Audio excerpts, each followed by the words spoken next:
Progressive Christian devotional in 3 minutes or less.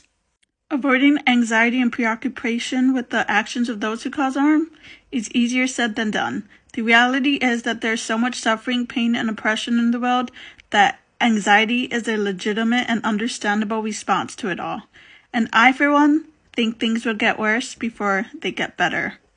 The continued rise of white supremacy and Christian nationalism is creating a nation where people of color, Jewish people, Muslim people, people of different faith traditions and no faith, and queer people are seeing their lives threatened and their rights come under fire. Not to mention the continued pandemic and the larger global instability, and of course climate change fueled by the selfish actions of government and corporations. How can we not fret over the actions of the wicked?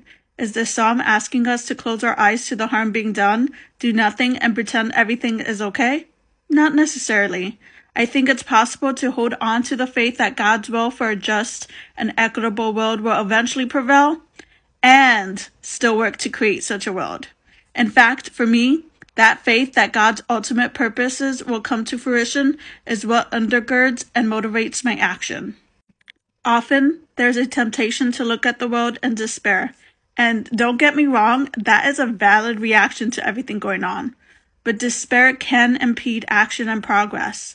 It can cause us to not want to do anything at all, or it can lead us to try and take what we think are easy shortcuts, but would ultimately cause much more harm in the long run.